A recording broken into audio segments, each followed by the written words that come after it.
On September 4th, 1968, 31 children lined up on the front steps of Cartwright Elementary School for their annual class photograph. The photographer, a man named Dewey Sims, positioned them in 3 rows, tallest in back, shortest in front. He counted heads, 31. He took 4 exposures. The prints came back from the Kodak processing lab in Rochester 11 days later. 32 children in the photograph. The school district investigated for 6 days before declaring it a printing error. The case was closed by September 21st, but they never explained why the extra child, the one standing at the far left of the second row, appeared in all 4 exposures, or why 3 of the original 31 children refused to return to school, or why Dewey Sims, who had photographed Cartwright classes for 19 years, resigned his position and never picked up a camera again. Harold Vance had not opened the Cartwright file in 34 years. It sat in the bottom drawer of his filing cabinet, beneath folders from cases he had actually solved. Insurance fraud, missing spouses, workers' compensation disputes, the ordinary work of a private investigator in a small Ohio city. He was 71 years old now, retired for 6 years, and he had promised himself he would burn the file before he died. But the woman sitting across from his kitchen table had made that impossible. Mrs. Liddell. My mother passed in January. I found this in her effects. She slid a photograph across the formica. Cardboard frame, scalloped edges, Kodak processing date stamped on the back. September 1968. Mrs. Liddell. That's her, second row, third from the right. Janet Liddell. She never talked about Cartwright, not once in 50 years. And you want to know why? I want to know who the extra child is. The one my mother circled in red ink before she died. Vance turned the photograph toward the morning light coming through his kitchen window. His hands were steadier than he expected. 34 years, and the image still made his stomach turn. I investigated this. Back in '68. Mrs. Liddell. I know. I found your name in my mother's papers. Harold Vance, licensed private investigator. She kept your business card. I didn't solve it. Mrs. Liddell. I gathered that. But you looked into it when no one else would. The school district closed the case in less than a week. Vance studied the face Mrs. Liddell had circled. The extra child. Pale hair, dark eyes, an expression that could have been a smile or could have been nothing at all. Standing slightly apart from the others, as if added after the fact. Your mother never mentioned this photograph? Mrs. Liddell. She never mentioned anything about 3rd grade. I didn't even know she attended Cartwright until I found her records. After Mrs. Liddell left, Vance sat alone in his kitchen for an hour. Then he went to the filing cabinet and pulled the bottom drawer.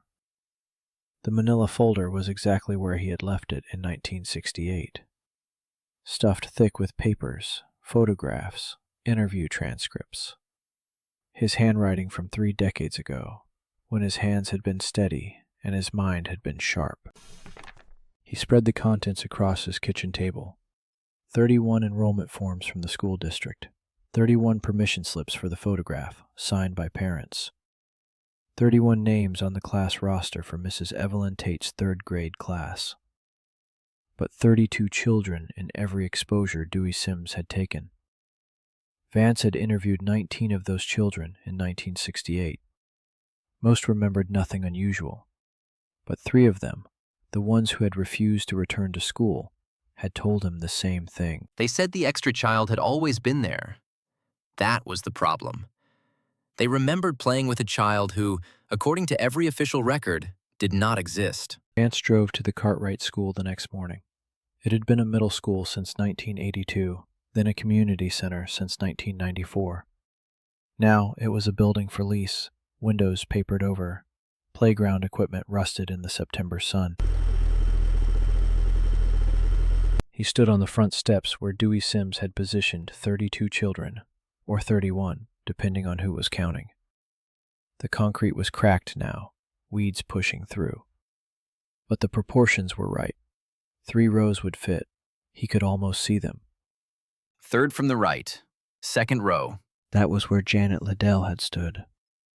Her daughter had driven 4 hours to ask a retired investigator about a photograph her mother had never mentioned. And Vance, who had promised himself he would let this case die, found himself counting the steps from the front door to the sidewalk. 12 steps, same as in 1968. Some things, at least, could still be verified. The county records office occupied the basement of the municipal building. Fluorescent lights, metal shelving, the smell of old paper. A woman named Dolores had worked there for 30 years. She remembered Vance. Harold, I thought you retired. I thought so too. What do you need? School district records. Cartwright Elementary, 1968. Enrollment, attendance, anything you have. Dolores did not move from her desk. Her expression changed, something flickering behind her eyes that Vance recognized. He had seen it in 1968 when he had asked the same question. Those records aren't available. They're public documents. They were public documents. There was a records consolidation in 1985. Cartwright files were transferred to the State Archive. All of them? All of them. Harold, you should let this one stay closed. Vance sat in his car outside the municipal building for 20 minutes. Dolores had worked in that basement since 1972. She had been helpful on a dozen cases over the years. Insurance claims, property disputes, the ordinary work of a small city investigator. But her face had closed when he mentioned Cartwright. The same way faces had closed in 1968. He drove to the public library instead. The microfilm collection there included back issues of the Courier-Tribune from 1894 to 1987. If anything had been reported about Cartwright Elementary in September of 1968, it would be on those reels. He signed in at the reference desk. The librarian, a young man with thick glasses, pulled the box for September 1968. Looking for anything specific? School news. Cartwright Elementary. The librarian's hand paused on the box, just for a moment. Then he handed it over without comment. Vance threaded the microfilm into the reader and scrolled through September 1968. School board meetings, football scores, a ribbon cutting at the new Sears. On September 15th, a small item on page 6 caught his attention. Cartwright Elementary Photo Day. Students in Mrs. Evelyn Tate's 3rd grade class were among those photographed by Dewey Sims Photography. The article included a list of sponsors for the photo program. Normal, unremarkable. But on September 22nd, a larger article appeared. 3 paragraphs buried on page 12. Cartwright photo error resolved. The school district had announced that a printing error affecting one class photograph had been corrected. No further details were provided. The article quoted Superintendent Howard Phelps. The matter is closed. Printing error. Vance had heard that explanation in 1968. He had not believed it then. He believed it less now, 34 years later, with the photograph still showing 32 children in 4 separate exposures. The library had a telephone directory from 1968 in its reference collection. Vance found it on a shelf in the local history room, spine cracked, pages yellowed. He turned to the residential listings and ran his finger down the T's. Tate, E. 447 Birchwood Lane. Mrs. Evelyn Tate, the 3rd grade teacher. She would be in her 80s now, if she was still alive. He copied the address into his notebook, then flipped to the S's. Sims, D. 1202 Oak Street. Dewey Sims, the photographer. Vance had interviewed both of them in 1968. Mrs. Tate had been cooperative but confused. She remembered 31 students. She had no explanation for the 32nd. But Dewey Sims had refused to speak to him at all. The photographer had closed his studio 2 weeks after the incident and moved away. No forwarding address. No explanation. Where did you go, Dewey? Vance found Mrs. Evelyn Tate in the county nursing home directory. Room 214, Shady Oaks Extended Care.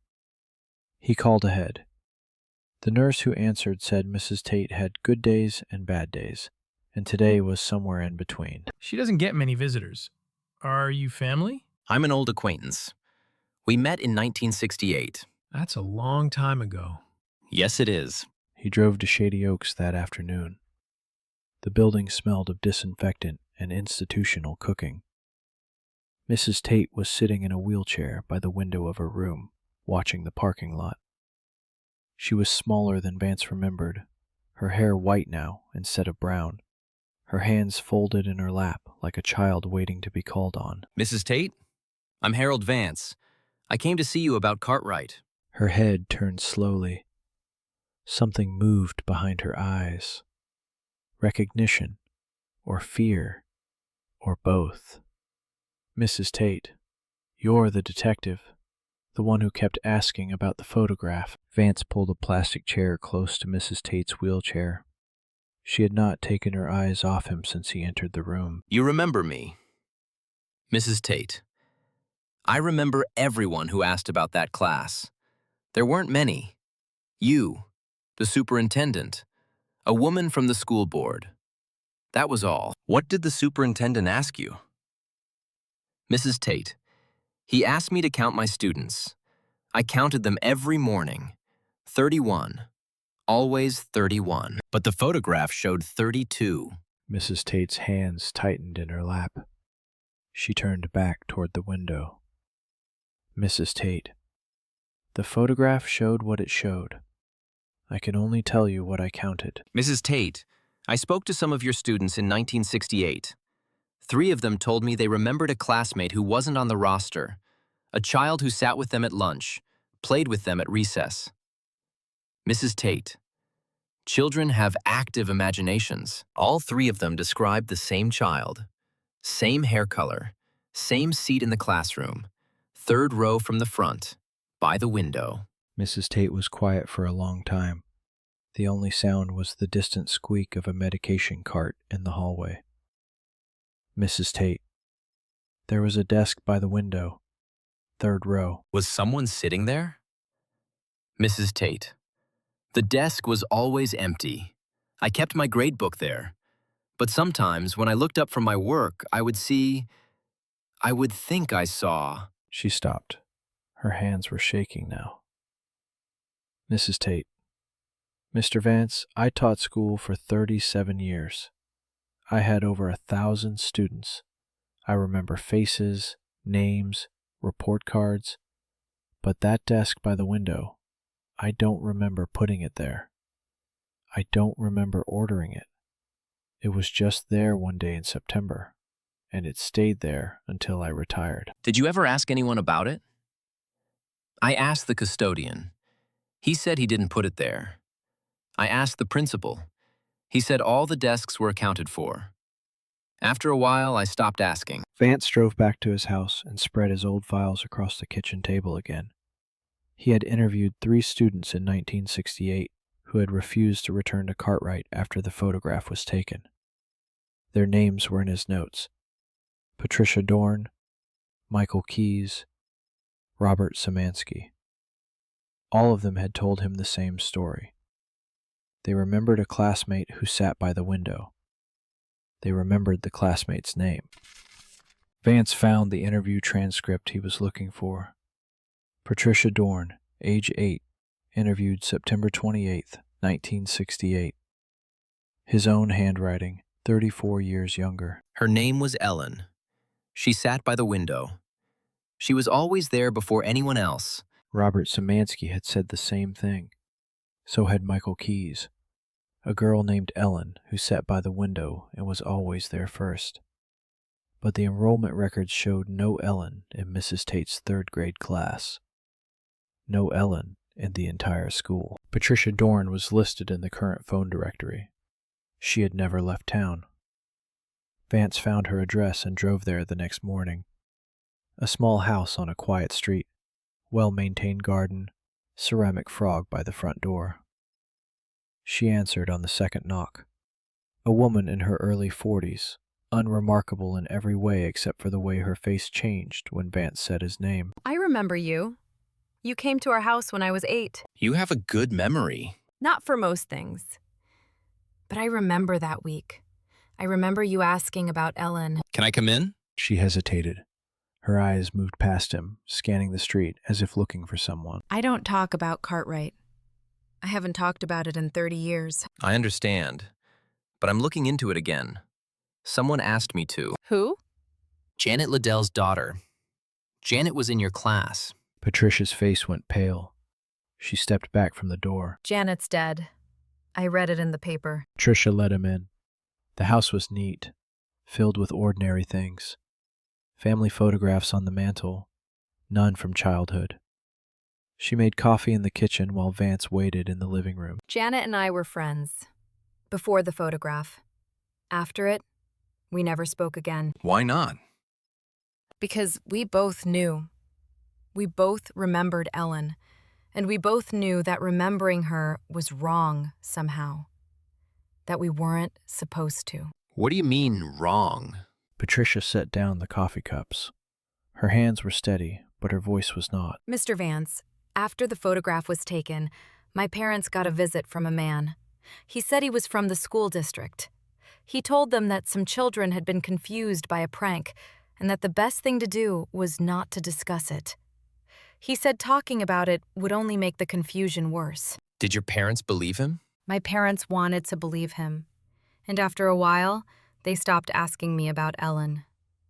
Everyone stopped asking. Vance pulled out his notebook, the one from 1968, pages yellowed but legible. You told me something in 1968 that I've never forgotten. You said Ellen was always cold. I said that? You said she wore a sweater even in September. You said when you held her hand during a fire drill, her fingers were like ice. Patricia's face did something complicated. Memory and fear and something else. Something Vance couldn't name. I remember the fire drill. We all lined up and walked out to the playground. Ellen was in front of me. I took her hand because I thought she looked scared. Her hand was cold. Not just cold, wrong cold. Like touching something that had been in a freezer. Did you tell anyone? I told my mother. She said I was imagining things. She said Ellen probably just had poor circulation. But your mother never met Ellen. No. Nobody's parents ever met Ellen. She wasn't at pickup. She wasn't at drop-off. She was just there, in the classroom, every day. Vance drove to the county clerk's office after leaving Patricia's house. The birth and death records for the county went back to 1876. If Ellen had existed, if she had been born or died in this county, there would be a record. What years are you looking for? 1959 to 1968. First name Ellen, any spelling. Last name unknown. That's a lot of records. I've got time. The clerk was a young man, probably 30, with the bored efficiency of someone who processed paperwork all day. He brought out 3 boxes of index cards and left Vance alone in the research room. 2 hours later, Vance had found 14 Ellens born in the county between 1959 and 1962. None of them had attended Cartwright Elementary, but one of them, Ellen Marie Poole, had died on September 3, 1968, one day before the class photograph was taken. Ellen Marie Poole, born March 12, 1960, died September 3, 1968, age 8. Vance copied the information into his notebook and requested the death certificate. The clerk brought it 10 minutes later. This one's got a flag on it. What kind of flag? Records request flag. Someone else pulled this same certificate. Let me check. The clerk disappeared into the back room. Vance studied the death certificate. Cause of death, drowning. Location, private residence, 447 Birchwood Lane. Vance's hands stopped moving. He knew that address. It was in his notebook from 1968. 447 Birchwood Lane was the home of Mrs. Evelyn Tate. The last request was in 1985. Records Consolidation Project. All copies were transferred to the State Archive. Who made the request? School District Office. Superintendent Howard Phelps. Vance sat in his car outside the clerk's office, staring at the address he had written in his notebook. 447 Birchwood Lane, Mrs. Evelyn Tate's home. Ellen Marie Poole had drowned there on September 3rd, 1968. The next day, a child who looked like Ellen had appeared in a class photograph, standing in the second row, far left. The same child that 3 students remembered, but no teacher would acknowledge. What happened at your house, Mrs. Tate? He drove back to the nursing home. The same nurse was at the front desk. Mr. Vance, I'm afraid Mrs. Tate isn't available. I was just here this morning. She had a visitor after you left. She became upset. The doctor gave her something to help her rest. Who was the visitor? A man. He said he was from the school district. He didn't leave a name. Vance went home and opened a bottle of bourbon he had been saving for a special occasion. This was not a special occasion. This was the opposite of a special occasion. He sat at his kitchen table with the Cartwright file spread before him and tried to make sense of what he knew. Ellen Marie Poole, age 8, drowned at the home of her 3rd grade teacher on September 3rd, 1968. The next day, 31 students lined up for a class photograph. 32 children appeared in the picture. 3 students remembered a classmate named Ellen, who sat by the window and was always cold. The school district closed the investigation in 6 days, called it a printing error, and transferred all related records to the State Archive in 1985. And someone claiming to be from the school district had visited Mrs. Tate within hours of Vance's first visit. The school district closed in 1991. There is no school district anymore. The next morning, Vance called the State Archive in Columbus. A pleasant-voiced woman told him that records from the Cartwright School District had indeed been transferred in 1985, but they were not available for public access. Why not? They're sealed by court order.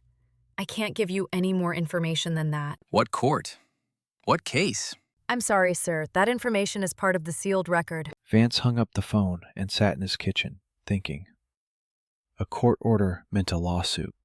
A lawsuit meant attorneys, plaintiffs, defendants. Someone had gone to court over the Cartwright records, and someone had convinced the judge to seal them. He needed to find out who. He called an old contact at the county courthouse, a woman named Margaret, who had been a clerk there since 1973. She owed him a favor from a case in 1989. He was about to collect. Margaret called back an hour later. Her voice was low, careful. Harold, where did you find this case? I'm looking into an old matter. School photograph from 1968. The Cartwright matter. I remember it. You were there? I was a junior clerk. The case came through in 1986, Poole versus Cartwright School District. It settled before trial, but the judge sealed everything, all the discovery, all the depositions, all the records. Who was Poole? The plaintiff. I don't remember the first name. But Harold, there's something else. The settlement was substantial, and part of the settlement was that the school district would transfer all records related to the case to the State Archive, and that those records would remain sealed until all parties were deceased. All parties? That's what the order said. All parties to the case. Vance drove to the county courthouse and found the probate records. If the Poole family had been involved in a lawsuit, there might be other traces. Wills, estates, property transfers. The probate clerk was helpful. Within an hour, Vance had what he needed. Richard and Helen Poole, parents of Ellen Marie Poole. Richard had died in 1972, 4 years after his daughter. Heart attack, according to the obituary. Helen had died in 1998. The estate had been settled in 1999, and the executor was listed as Robert Poole, nephew. Current address, 1847 Maple Avenue. Robert Poole. Vance copied the address into his notebook. The Poole family had lost their daughter in 1968, sued the school district in 1986, and settled for enough money to seal the records permanently.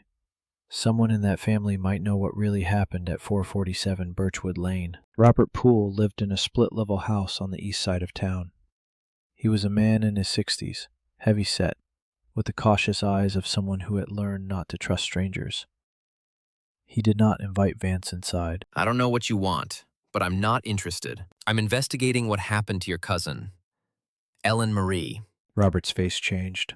Something hard came into his eyes. Ellen died 34 years ago. Accident. Case closed. The case was settled, not closed. Your aunt sued the school district in 1986. That's family business. Mr. Poole, I was a private investigator in 1968. I looked into your cousin's death at the time. I never found answers. Now someone else has asked me to look again. Who? The daughter of a woman who was in Ellen's class, Janet Liddell. She died in January. Robert's expression flickered. Just for a moment, something like guilt crossed his face. Janet Liddell was there. She was there when it happened. Robert Poole stepped outside and closed the door behind him. He spoke quietly, as if afraid of being overheard. Ellen was playing at Mrs. Tate's house. The teacher invited some students over for a birthday party. My aunt never should have let her go. Whose birthday? Mrs. Tate's daughter. She was the same age as the class. They were all there. Ellen, Janet Liddell, some other kids. There was a swimming pool in the backyard. Ellen drowned in the pool. That's what the death certificate says. But my aunt never believed it was an accident. She said Ellen was afraid of water, wouldn't even take baths. There's no way she went into that pool on her own. Did your aunt tell the police? The police said it was an accident. The school district said it was an accident. Everyone said it was an accident. But 18 years later, my aunt hired a lawyer and started asking questions. That's when they offered to settle. Vance wrote quickly in his notebook, trying to capture everything. What did the settlement include? Money. A lot of money. And the records. Everything related to Ellen's death and the photograph was sealed. My aunt signed an agreement never to discuss it publicly. But she's dead now. She's dead. My uncle's dead. Ellen's dead. Everyone from that party is either dead or won't talk, except the students. Janet Liddell is dead, but Patricia Dorn is still alive. So is Michael Keyes and Robert Szymanski. Robert Poole's face went pale. Mr. Vance, those kids saw something that day. Something they weren't supposed to see. My aunt spent 18 years trying to find out what, and the best she got was a settlement and a gag order. Whatever happened at that pool, someone wanted it buried. Someone with enough power to seal court records and transfer archives. Superintendent Howard Phelps. Phelps was just the messenger. Someone was behind him. Someone who's still around, still watching. Vance drove home through streets he had known for 50 years. The town had changed, but not much. Same houses, same trees, same families passing their secrets from generation to generation. He was thinking about Mrs. Tate's daughter. Robert Poole had said the party was for her birthday. But Mrs. Tate had never mentioned a daughter. In 1968, when Vance had interviewed her, she had spoken only about her students. He stopped at the library and requested the city directory for 1968. The librarian, a different one from before, brought it without comment. Vance turned to the T's and found the listing. Tate, Evelyn, 447 Birchwood Lane. Husband, deceased. Children, none listed. None listed. But Robert Poole had said Mrs. Tate had a daughter the same age as the class. Either Poole was wrong, or the directory was incomplete, or someone had been erased from the official record. Vance went to the county recorder's office the next morning. Property records, marriage licenses, birth certificates. If Mrs. Tate had ever had a daughter, there would be a trace.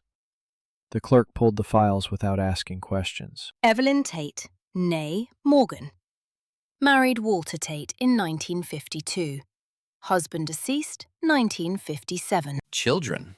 Birth certificate on file. Female child born September 3rd, 1960. Vance felt something cold move through him. September 3rd, the same date Ellen Poole had drowned. What was the child's name? Looking. Susan. Susan Marie Tate. Is there a death certificate? Let me check. The clerk disappeared into the records room. Vance stood at the counter, waiting. When she came back, her face was troubled. There's no death certificate on file, but there's a note in the record. Susan Marie Tate was removed from county records in 1985. Request from the State Archive. Vance drove to Mrs. Liddell's house. Her daughter answered the door, the same woman who had started all of this by bringing him a photograph. Mrs. Liddell. Mr. Vance, did you find something? I found too much. Can you tell me what your mother said about the day Ellen Poole died? Mrs. Liddell. She never talked about it. I told you, she never mentioned Cartwright at all, but she kept the photograph. She circled the extra child. Mrs. Liddell led him into the living room. The same photograph was on the coffee table, still in its cardboard frame. Mrs. Liddell. After she died, I found a letter in her papers. It was from 1986. A lawyer was asking her to provide a statement for a lawsuit. Poole versus Cartwright School District. My mother never responded. Do you still have the letter? Mrs. Liddell. I have everything. My mother saved everything. She just never talked about any of it. The letter was from a law firm in Columbus. It requested Janet Liddell's cooperation in a lawsuit concerning events at 447 Birchwood Lane on September 3, 1968. The letter mentioned other potential witnesses: Patricia Dorn, Michael Keyes, Robert Szymanski. It mentioned that several children present at the party had experienced lasting psychological effects, and it mentioned, in careful legal language, that the plaintiff believed her daughter's death was not accidental. Your mother was at the party. She saw what happened. Mrs. Liddell. She never told me anything about a party. 7 children were there. Ellen Poole drowned in the pool. The other 6 never spoke about it again. 3 of them refused to return to school. 2 of them moved away. And your mother spent 50 years pretending it never happened. Mrs. Liddell. Why would she do that? Because someone told her to. Someone with enough power to make 7 8-year-olds keep a secret for the rest of their lives. Vance spent the next 3 days tracking down Michael Keyes and Robert Szymanski. Keyes had died in 1994, car accident. Szymanski was in a veterans hospital in Cleveland, early onset dementia. That left Patricia Dorn as the only surviving witness who could still speak. Vance called her that evening. Mr. Vance, I was hoping you wouldn't call again. Mrs. Dorn. I need to know what happened at the birthday party. Silence on the line. Then, quietly. How do you know about the party? Ellen Poole's cousin told me. 7 children attended. Ellen drowned in the pool. I need to know what you saw. I can't talk about this. The settlement is void now. Helen Poole is dead. The gag order was only in effect while the parties were alive. It's not the settlement, Mr. Vance. It's what I saw. I've spent 34 years trying to forget it. I can't go back there. Vance drove to Patricia Dorn's house the next morning. She did not answer the door at first. He stood on the porch for 5 minutes before she finally appeared, her face drawn, her eyes red. You're not going to stop, are you? I can't. Not anymore. Then come in. But I'm only going to tell you this once. She led him to the same living room where they had spoken before. This time, she did not offer coffee. She sat on the edge of the couch, her hands clasped between her knees. There were 7 of us at the party. Susan Tate's 8th birthday. Mrs. Tate had a pool in the backyard. We were all in the pool when Ellen started screaming. She was in the deep end, struggling. Mrs. Tate jumped in to save her, but Ellen wouldn't let go of Susan. They were both under the water. Mrs. Tate could only get one of them out. Patricia's voice broke. She stopped speaking for a moment, composing herself. Mrs. Tate chose her daughter. She got Susan out of the pool first. By the time she went back for Ellen, it was too late. Ellen drowned. Ellen drowned because Mrs. Tate made a choice. And we all saw it. 7 8-year-olds standing by the pool, watching our teacher let a little girl die. What happened after? Mrs. Tate made us promise. She said if we told anyone what we saw, she would lose her job, Susan would lose her mother, and it would all be our fault. She said Ellen's death was an accident, and we needed to say it was an accident, or terrible things would happen to all of us. And you kept the promise. We were 8 years old, Mr. Vance. We were terrified. And the next day, when we went to school, Ellen was sitting in her desk by the window, like nothing had happened. Vance leaned forward in his chair. You saw Ellen at school the day after she drowned? We all saw her. She was sitting in her seat when we arrived. Same desk, same sweater, same cold hands. But she wasn't the same. She didn't talk. She didn't play. She just sat there, watching us. Watching Mrs. Tate. For how long? Until the photograph. The day after the photograph was taken, she was gone. The desk was empty, and Mrs. Tate told us Ellen had been imaginary, a game we had played. She said we needed to stop talking about Ellen because Ellen had never existed. But you remembered. 3 of us remembered. Me, Michael, Robert. We couldn't forget. We couldn't go back to that classroom and pretend the desk was empty. So we stopped going to school. And the other 4? They forgot. Or they pretended to forget.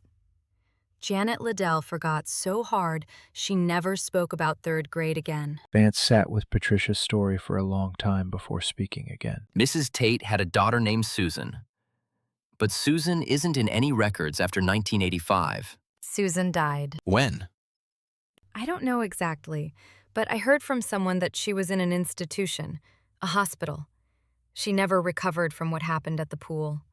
She spent years believing Ellen was coming back for her. Coming back for her? That's what Susan believed. She thought Ellen blamed her for living when Ellen died. Vance thought about the photograph. The extra child, standing at the far left of the 2nd row. Pale hair, dark eyes, an expression that could have been a smile. The photograph was taken on September 4th, the day after Ellen drowned. Susan was in that photograph. We were all in that photograph. All 7 of us who were at the party. And Ellen. Ellen was in it too. Vance drove to the nursing home one more time. Mrs. Tate was awake, sitting in the same wheelchair by the same window. She did not seem surprised to see him. Mrs. Tate, you found out about Susan. I found out about the party, about Ellen, about the choice you made. Mrs. Tate, I saved my daughter. You let another child drown. Mrs. Tate's hands trembled in her lap, but her voice was steady. Mrs. Tate, I had 3 seconds, Mr. Vance. 3 seconds to reach into the water and pull out one child. My daughter or someone else's. What would you have done? I don't know. No, you don't. And neither did I until I was standing at the edge of that pool. But I made a choice, and I've lived with it for 34 years. I've lived with Ellen in that desk by the window, watching me every day. I've lived with Susan in the hospital, screaming about cold hands. I've lived with it all. Vance pulled a chair close to Mrs. Tate's wheelchair. His voice was quieter now. Who helped you cover it up? The death was ruled accidental. The investigation was closed in a week. The records were sealed.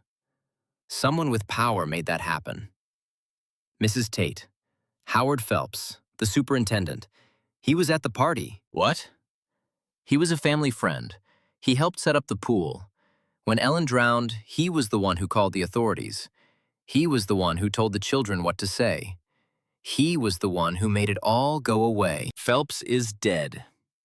He died in 1993. Mrs. Tate, I know But before he died, he told me someone else was involved. Someone who had been at the party as a child. Someone who grew up and went into government. Someone who made sure the records stayed sealed. Who? Mrs. Tate. I don't know.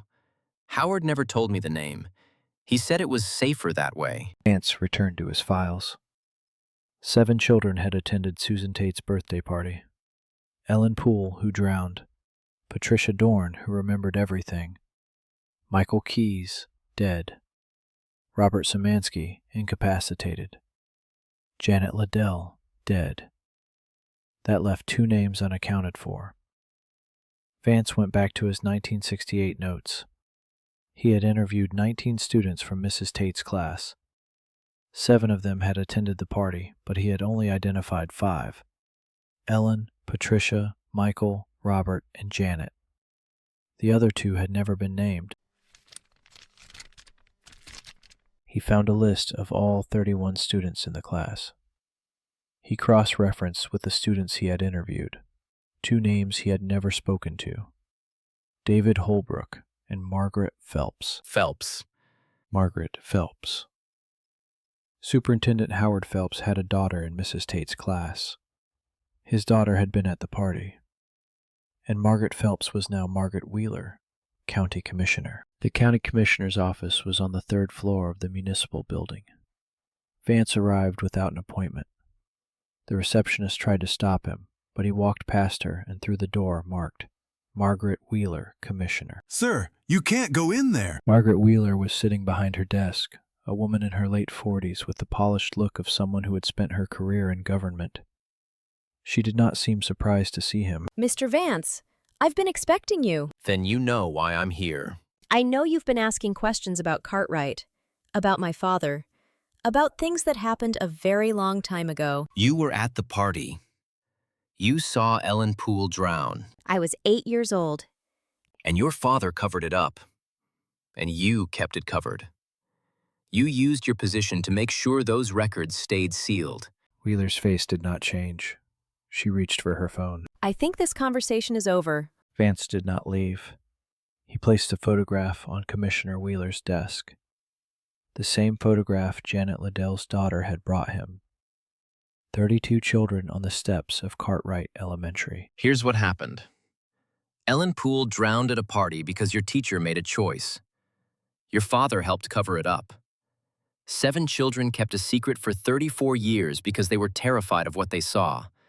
And you, Commissioner Wheeler, spent your career making sure no one ever found out that your father was complicit in a child's death. You can't prove any of this. The records are sealed, but the witnesses aren't. Patricia Dorn remembers everything, and Helen Poole's estate includes every document from the lawsuit, including the settlement agreement that names your father as a party. Wheeler's composure cracked, just for a moment. Then she straightened in her chair. What do you want? I want you to unseal the records. Let the Poole family have their truth. Let the children who were there finally stop carrying your father's secret. Wheeler looked at the photograph for a long time. At the extra child in the second row. At the faces of 7 children who had watched their classmate drowned. And if I don't? Then I'll give everything I have to the Courier-Tribune. And you can explain to the voters why you spent 20 years protecting a cover-up. He left the photograph on her desk and walked out. 3 weeks later, the records were unsealed. The Poole family received a formal apology from the county, and Commissioner Margaret Wheeler resigned her position, citing personal reasons. The official story remained unchanged. Ellen Marie Poole drowned in a tragic accident on September 3, 1968.